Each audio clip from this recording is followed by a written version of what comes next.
mortos para o pecado, vivos em Cristo. Que diremos então? Continuaremos pecando para que a graça aumente? De maneira nenhuma. Nós, os que morremos para o pecado, como podemos continuar vivendo nele? Ou vocês não sabem que todos nós que fomos batizados em Cristo Jesus, fomos batizados em sua morte? Portanto, fomos sepultados com ele na morte por meio do batismo, a fim de que, assim como Cristo foi ressuscitado dos mortos, mediante a glória do Pai, também nós vivamos uma vida nova. Se dessa forma fomos unidos a ele na semelhança da sua morte, certamente o seremos também na semelhança da sua ressurreição. Pois sabemos que o nosso velho homem foi crucificado com ele, para que o corpo do pecado seja destruído, e não mais sejamos escravos do pecado. Pois quem morreu foi justificado do pecado. Ora, se morremos com Cristo, cremos que também com ele viveremos. Pois sabemos que, tendo sido ressuscitado dos mortos, Cristo não pode morrer outra vez. A morte não tem mais domínio sobre ele. Porque morrendo, ele morreu para o pecado, uma vez por todas. Mas vivendo, vive para Deus.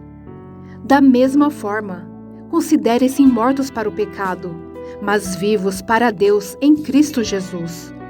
Portanto, não permitam que o pecado continue dominando seus corpos mortais, fazendo que vocês obedeçam aos seus desejos.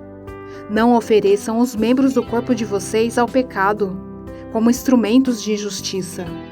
Antes, ofereçam-se a Deus, como quem voltou da morte para a vida, e ofereçam os membros do corpo de vocês a Ele, como instrumentos de justiça. Pois o pecado não os dominará, porque vocês não estão debaixo da lei, mas debaixo da graça. Escravos da justiça. E então, vamos pecar porque não estamos debaixo da lei, mas debaixo da graça? De maneira nenhuma.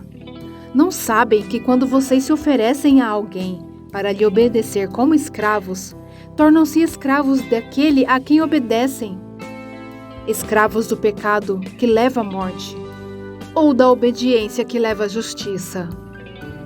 Mas graças a Deus, porque embora vocês tenham sido escravos do pecado, passaram a obedecer de coração a forma de ensino que lhes foi transmitida.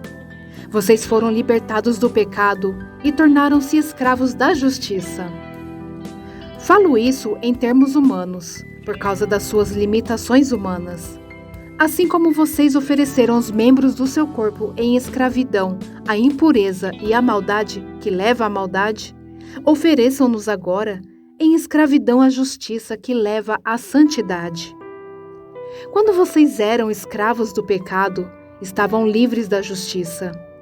Que fruto colheram então das coisas das quais agora vocês se envergonham? O fim delas é a morte. Mas agora que vocês foram libertados do pecado e se tornaram escravos de Deus, o fruto que colhem leva à santidade, e o seu fim é a vida eterna. Pois o salário do pecado é a morte, mas o dom gratuito de Deus é a vida eterna em Cristo Jesus, nosso Senhor.